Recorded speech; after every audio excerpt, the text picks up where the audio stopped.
Hello and welcome to Solo Lane Crash Course. If you want to be the king of Solo Island, you've come to the right place.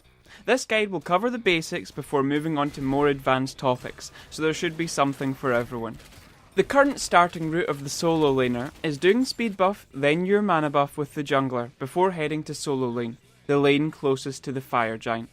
Always expect an invade, that way you won't be surprised when they happen. Constant vigilance OP. Be sure to show some love to your jungler by hitting the buff first before trading aggro to them. You will take close to no damage and they will heal to full thanks to their Boomba's mask. At the start of the game, the jungler will hang about in your lane till they get bored. How long the jungler stays in your lane depends on many factors, so be ready for anything.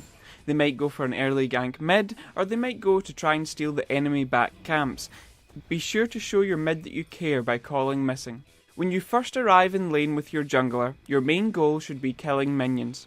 The classic mistake is to blow your clear on the enemy gods before they counter-initiate with a whole wave of minion homies backing them up.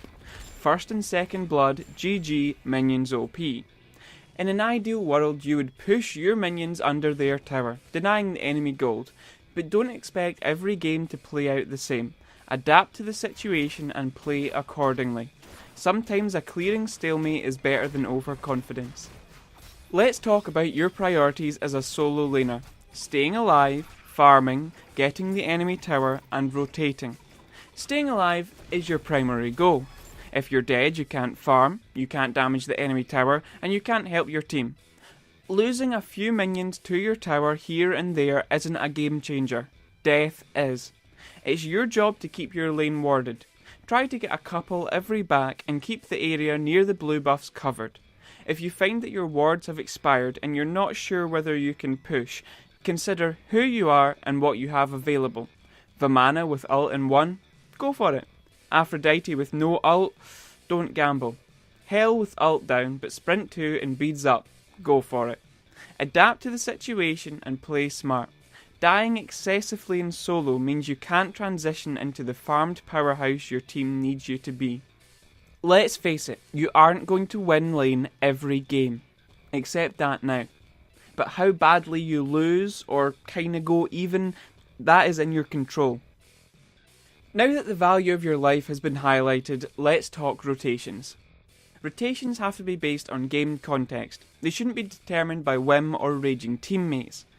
Every rotation has attached risk, cost and reward. Is the enemy solo alive? What are they doing? Are they already rotating? Can you leave your lane and miss no farm? Will you miss a wave? Will you miss 2? Could your tower go down? What will you potentially gain from the rotation? Of course you can't see into the future.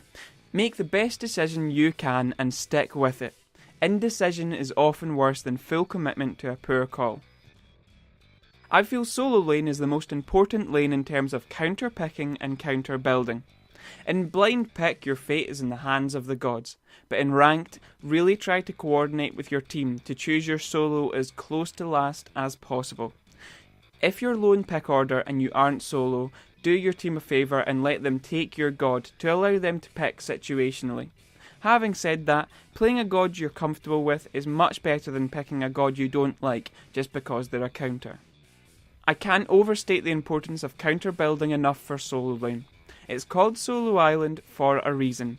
You will be spending the majority of your time getting intimate with one other god.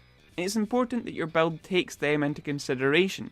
Against a healer, it's your responsibility to get Divine/Weakening Curse. Coordinate with your support.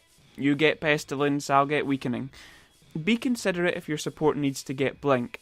Your Ymir needs Blink to reach his full potential. Help your whole team and get Weakening Curse.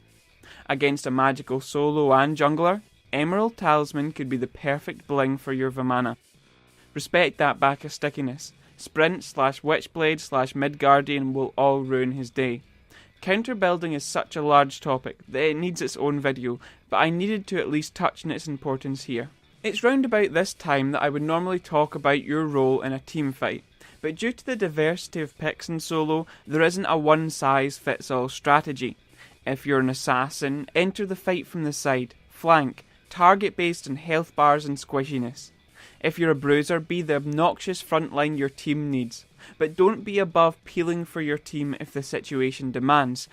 driving, striking that Kali off your Artemis could be the difference between victory and defeat. If you're Aphrodite, hit T, see who's doing the most damage and kiss them like crazy. 3 gods that I feel are good to learn for aspiring solo laners, regardless of meta shifts, are Hercules for bruisers, Aphrodite for mages, and Bakasura for assassins. Click on screen now to be taken to my guide for each of these gods. It wouldn't be a Plague Player video without mentioning mistakes and blame. Mistakes are beautiful. Mistakes are knowledge. Embrace them and become better. Don't blame. Blame is a blindfold that stops you seeing your own flaws. That's enough of me for one day. I hope you've enjoyed the video. You'll surely be a master solo laner in no time. Feel free to stick to this guide as much or as little as you want, and if you've got any solo tips, whack them in the comments so we can all benefit. Till next time, VVGB.